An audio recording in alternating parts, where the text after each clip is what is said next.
My name is Vineet Thakur, and I'm a university lecturer at the Institute for History in Leiden University in the Netherlands.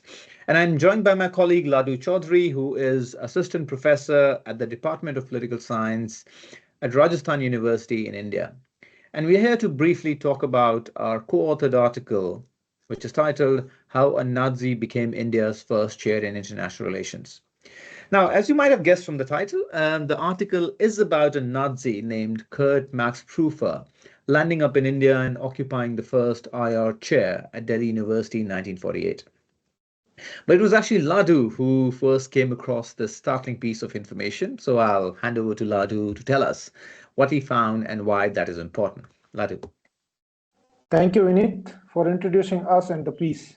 Our piece explored a specific factoid that we found through a chance encounter in archives in Delhi. It was a surprising revelation that first chair of IR in India was occupied by a Nazi, Karl Max Pfeiffer. It was a complex puzzle as how a Nazi landed in Nehruvian India. And it was also a surprising fact because it was not mentioned in the existing literature on Indian IR. To unravel this puzzle, we did a deep dive in various archives at Burley, in London, Hoover Institution in Stanford, and Delhi. By this archival sources and various other secondary sources and biography of Karl Max Pfeiffer, we have tried to expose the possibility of a Nazi landing in Nehruvian India in 1948. This possibility was explained by triad of factors. One, the anti-colonial networks of Indian nationalists with Nazi regime. This was further facilitated by Nehru's quest for chasing experts from foreign countries to save new institution in independent India and make India's policy better. However, the bureaucratic politics between University of Delhi and Ministry of External Affairs, as well as other associated institutions and agencies, made the possibility of first IR chair, developing a full-fledged IR program as a stillbirth.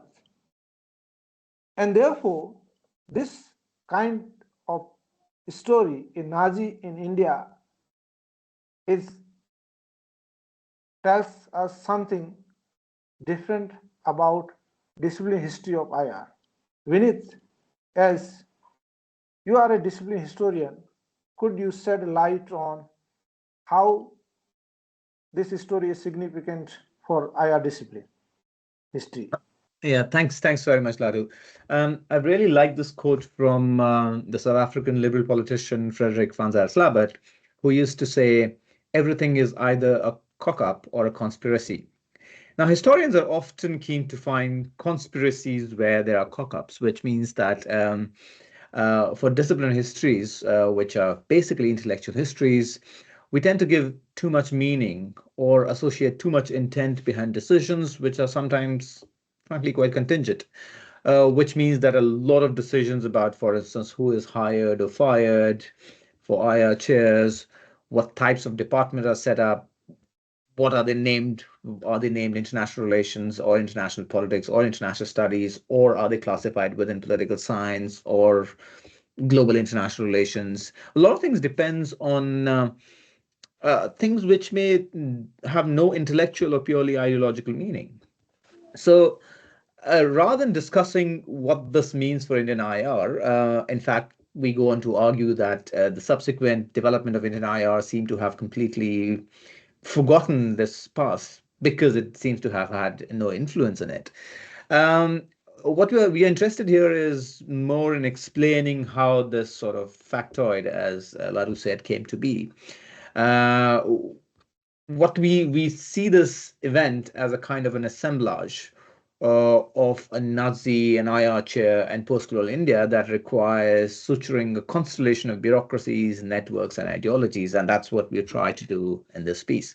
Now, we enjoyed writing it quite a lot because it was a story which felt like a kind of a treasure hunt, as Ladu said. We've had to sort of trawl through different archives, and we hope you like enjoying reading it as much as we enjoyed writing it. Thank you very much. Thank you.